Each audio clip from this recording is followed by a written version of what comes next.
Hello everyone, welcome to CNA, the daily newspaper analysis. So today is 7th October. Let's start the analysis of today. This is me and my relevant working experience. If you want to join our WhatsApp as well as our Telegram channel, you can join in via the links given in the description section below. Also, we are on with the IGP program where you can register on by calling us our number, or you can also scan this code for further details. This is the Big Billion offer that is for the Pratyaksha batch, which will start after Durga Puja. So it's a pre-Puja offer that is going on all online as well as offline courses. So you can call us via this number to get and grab this respective offer. This is the content of today. UAPA sections invoked against NewsClick. Leftwing extremism to be eliminated in 2 years. Counting deaths in Indian prisons. Hakki Pikki tribe and prelims facts. The first of the topic, UAPA sanctions invoked against NewsClick. So কিহৰ কাৰণে এটো আহিলে? First of all, before knowing into this details, ইয়াতে আমি জানিব লাগিব about what is UAPA. তো UAPA বুলি ক'লে আমি কি বুজি পাওঁ? It was a bill which was passed in around 1967. And what does it basically aims for? It aims for an effective prevention of unlawful activities association in India. So unlawful activities কোনবিলাক হয়? Which are the actions taken by an individual or an association that is to intend to disrupt the territorial integrity and sovereignty of our country.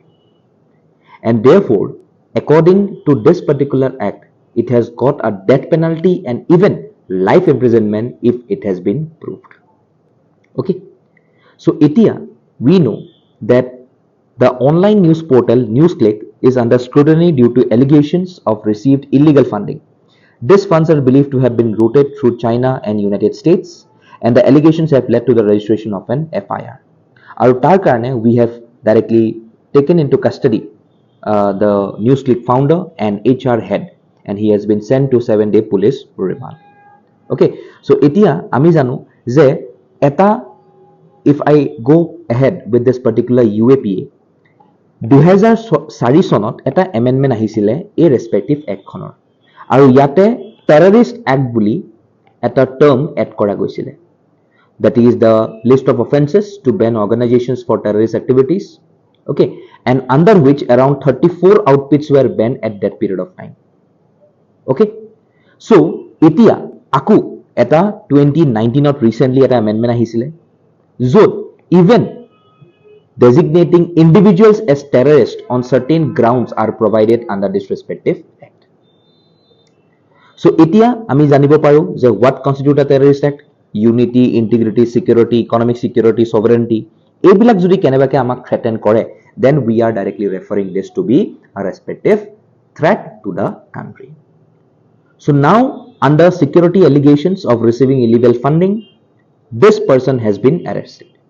And yate eta sectional kotha bahut ahise, which is known as section 16. So what is section 16? See, it directly defines and penalizes the terrorist acts. That means those who found guilty of committing such act can face severe consequences for life term or even death penalty. Okay, aru etia jihetu ami dekhisu je under this particular provisions of section 16, NewsClick is facing allegations under various provisions. Okol 16 e nohoy, 17 or under to ase raising funds for terrorist acts. Section 13 ase unlawful activities. Section 18 ase conspiracy, and also section 22C, offenses by companies and trust. These sections bilak important because 16 to already ma kolu, because through the section 16 yate define kora goise about terrorist act. Tar uporot section 13 ase jitu ma kolu unlawful activities buli, 17 ase jitu ma kolu raising funds for terrorist acts buli, 18 kolu jitu conspiracy buli, and 22C kolu jitu offenses by companies and trust buli moi kolu yat. So today we have to know about the stringent provisions associated with this particular act so as to protect our country's sovereignty and integrity, in which various peoples are directly associated with for business, aru jikhini amar protect koribo hetu karone amar essential hoy ei act khon bhalke janatu.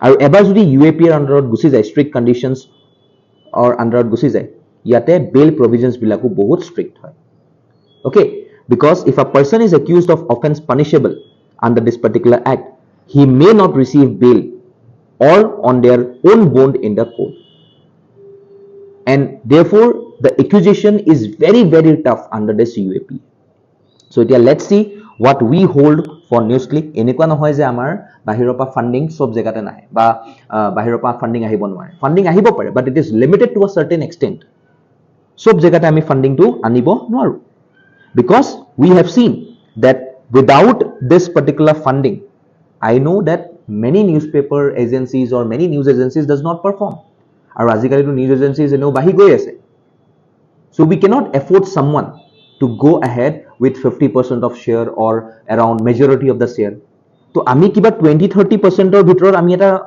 allow কৰিব পাৰো financing or the direct sources of funding coming in from outside but তাতকে বেছি আমি নোৱাৰো কাৰণ তাতকে বেছি হলে তেখেতসকলৰ hegemony টো বাঢ়ি যায় আৰু আমাৰ country's interest টো ইয়াতে nullify হৈ যায় so hetu karone etu bahut importantly news ot asile so I wants to cover this so you have to know about basically UAPA and this is one thing associated with the UAPA muk kobo lage je under this UAPA kuntu section or under ot bail provisions or kotha bilak likha ase moi ki kolu je bail provisions to UAPA er kun section or under ot likha ase hetu tomaloke muk comment section ot kobo lage okay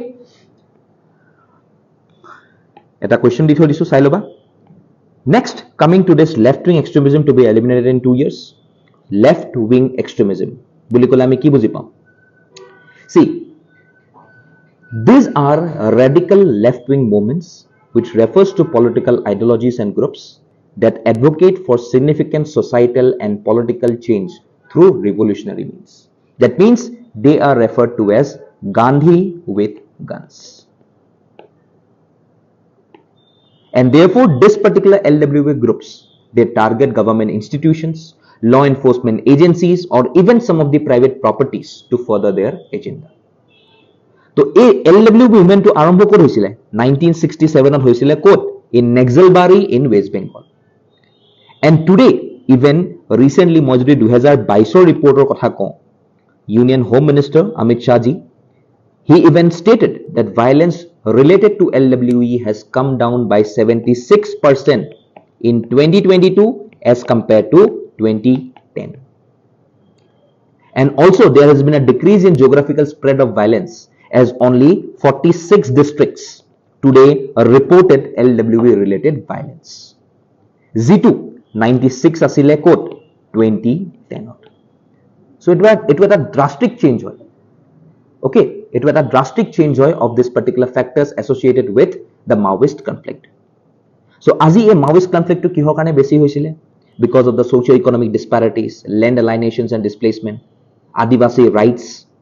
But আজি government e বহুত খিনি initiatives লৈছে be it you can see about the national the Operation Green Hunt okay samadhanot কি আহি যায় smart leadership aggressive strategy motivation and training actionable intelligence dashboard based KPIs harnessing technology action plan for each state or no access to financing এই বস্তুবিলাক আহি যায় তাৰ ওপৰতো গভৰ্ণমেণ্টে এটা মেকানিজম এটা স্ট্ৰেটেজি লৈছিলে national policy action plan to address left wing extremism 2015 okay আৰু তাৰ ওপৰত সমাধান আছে আৰু তাৰ ওপৰত you can see about Ekalabya model schools এইবিলাক খুলিছিলে গভৰ্ণমেণ্টে so as to increase the participation of these Adivasis in the mainstream society so এইবিলাকৰ কাৰণে আজি government is very confident today that they could directly eliminate the LWE problem under 2 years okay so that is in association with this LWE okay মোক তোমালোকে অলপ কথা কোৱা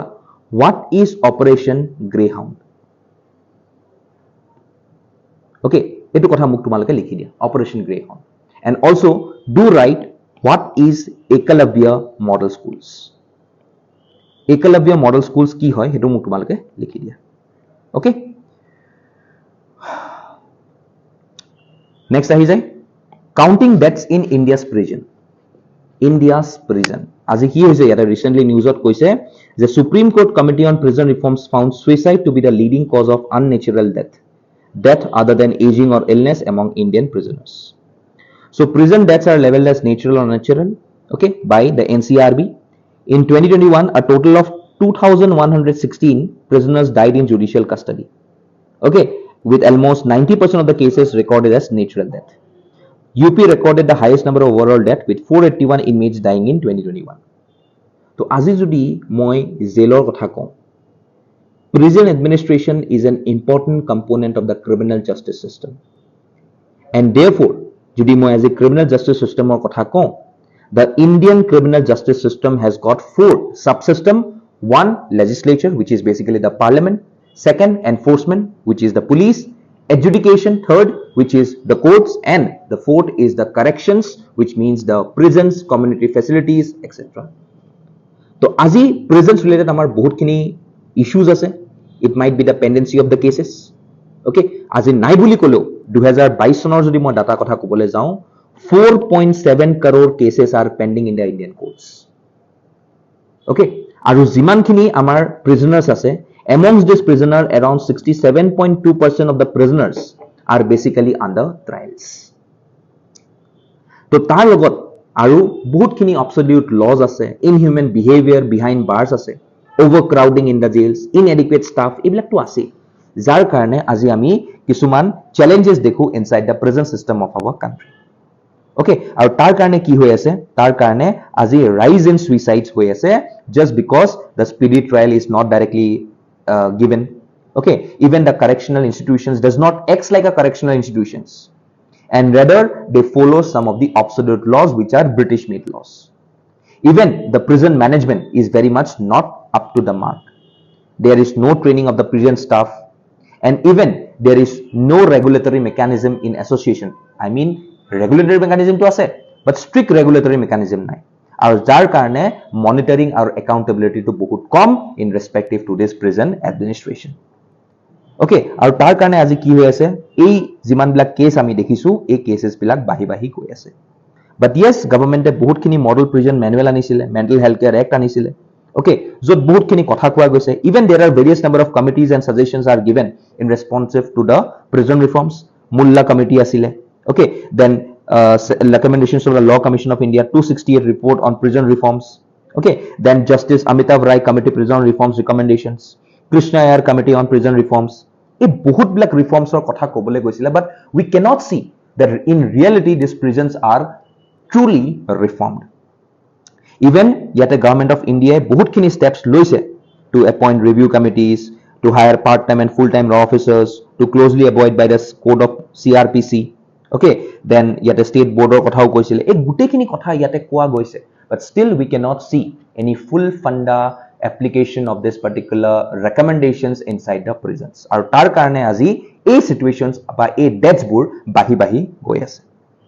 Okay, so aji jodi ami detention or kotha kobole jao, we have got two detention in practice, eta preventive detention, eta punitive detention. When a person is held in police custody only on the basis of suspicion, it took preventive koi, and which means detention as a punishment for a criminal offense, it took punitive koi.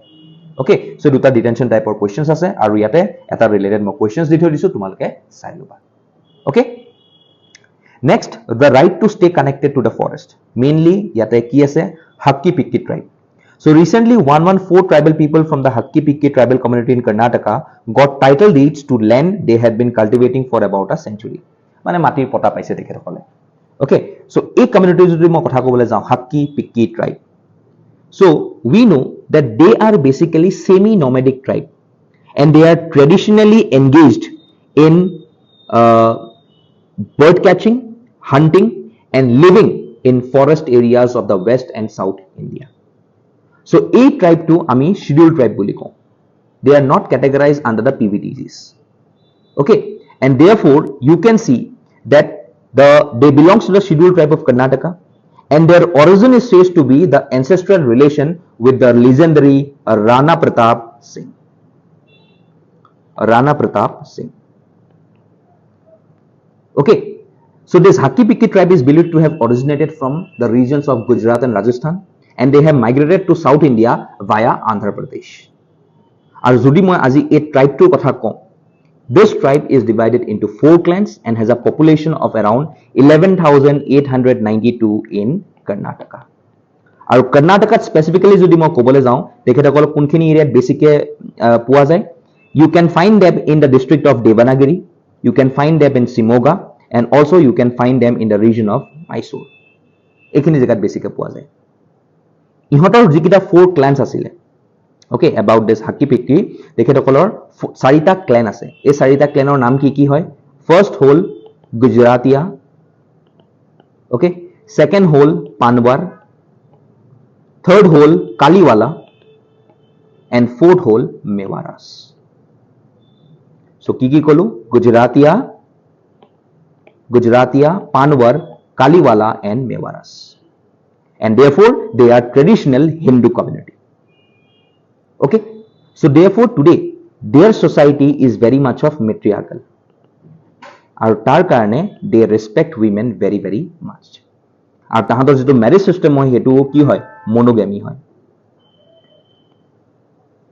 okay মোক তোমালোকে ক'ব লাগে what are the various forms of marriage that we can find in our society monogamy polygamy যিমানখিনি আছে এই গুটেখিনি তোমালোকে মোক লিখি comment sectionত কোৱা various forms of marriages okay আৰু ইহঁতৰ কাৰণে forest to main হয় because they collect the main natural resources from basically this forest okay আৰু তেখেতসকলে basically অকমান shifting cultivation ত অকমান believe কৰে okay আৰু in recent time periods তাহাঁতসকল অলপ নিউজতো আছিলে কিহৰ কাৰণে because they have been very much frequently traveling to African countries okay আৰু কিহৰ কাৰণে যায় to sell the forest products which are in huge demand in Ayurvedic products in the continent of Africa okay recently তেখেতসকলৰ এটা relations আছিলে with the Sudan violence okay আৰু এই Sudan violence ৰ লগত তেখেতসকলৰ কিয় relations আছিলে because they often visit to Sudan okay আৰু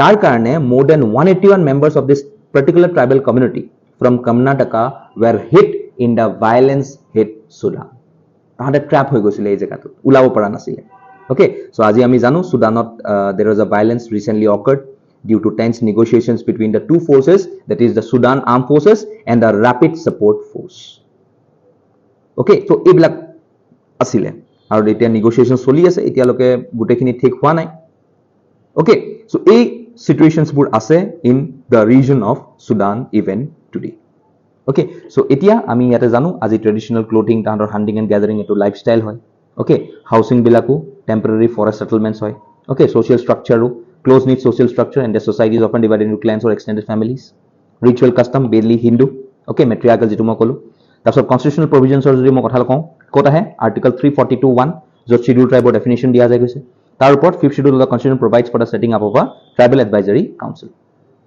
তাৰপিছত ইয়াতে অলপ কিহৰ কথা আহি যায় PVTGs they are the more vulnerable amongst the tribal groups so they do not fall under the PVTGs they are specifically STs okay যেটো 705 ST groups ত তেখেতসকল পৰে PVTGs বুলি ক'লে ইণ্ডিয়াত 75 টাইপ PVTGs আছে okay আৰু characteristics of PVTGs কি হয় population stagnant or declining technology literacy level আৰু economy এই চাৰিটা বস্তু তেখেতসকল আছে তাৰ ওপৰত আমি দেখিছো the Ministry of Tribal Affairs implements a scheme in the name of development of PVTGs আৰু এটো centrally sponsored scheme হয় having a provision of 100% central assistance to 18 states and UTs of Andaman and Nicobar okay so এইখিনি বস্তু আমি অলপ জানিব লগা আছে with respective to this PVTGs okay so মোক তোমালোকে এটা কথা কোৱা যে which are the most prominent